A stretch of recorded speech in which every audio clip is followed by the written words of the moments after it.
Ma'am, hindi ka kilala.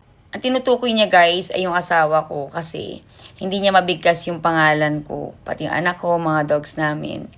Guys, kilala ko ng asawa ko. Siguro nung kakastroke lang niya sa ICU. Hindi niya pa ako kilala. Alam ko yun kahit di siya nakakasalita. Hindi lang niya mabigkas yung pangalan ko guys, pero alam ko kilala niya ako.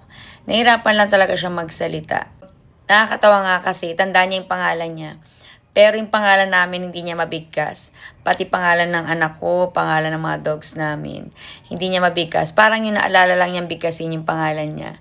Pero hindi naman ako nasasaktan sa ganun guys. Dati guys, nalulungkot ako kapag hindi niya mabigkas yung pangalan ko. Pero ngayon, tanggap ko na kasi. Nalulungkot pero hindi naman ganun na sobrang magmumukmuk ako at iiyak na iiyak. Hindi na ganun. Tanggap ko na hindi siya makapagsalita. Dati guys, hindi ko matanggap. Iyak ako na iyak, nalulungkot ako. Naalala ko yung dati nakapagsalita pa siya, naalala ko yung lagi kami nagkukwentuhan, nag-uusap. Nalulungkot pa rin naman ako guys, pero siguro yung pag-iyak pinabawasan ko na kasi nasasaktan lang ako lalo. Kapag iyak ako ng iyak, namamagamat ako, hindi ako makapag-focus sa gawain ko. Lagi ko siyang pinagdarasal everyday.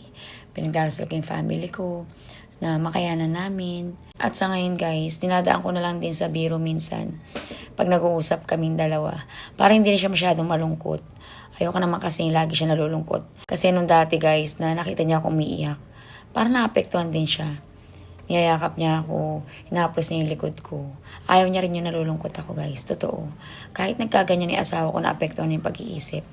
Alam ko mahal pa rin niya ako. Yun nga yung nakakagulat guys, na parang nag-isip bata siya. Pero pag nakita niya akong umiiyak, nalulungkot, pumupunta siya sa akin kahit hirap siyang maglakad. Pupuntahan niya ako, lalapitan niya ako. Yayakapin niya ako, haplosin niya yung likod ko. Ayaw niya yung umiiyak ako, ayaw niya yung na-stress ako. Hinahawakan niya na maigpit yung kamay ko kapag ganun yung nangyari na umiiyak ako. Na-appreciate ko siya kapag ganun kasi kahit pala ganun na siya, isip bata, naapektuhan yung pag-iisip. Pero kapag nakita niya ako nalulungkot, lumalapit siya sa akin guys. Pinapatahan niya ako, pinapatigil niya ako sa pag-iyak. Kaya naman guys, kahit ganyan, mahal ko talaga si Mike. At lagi ko rin siyang pinagdarasal.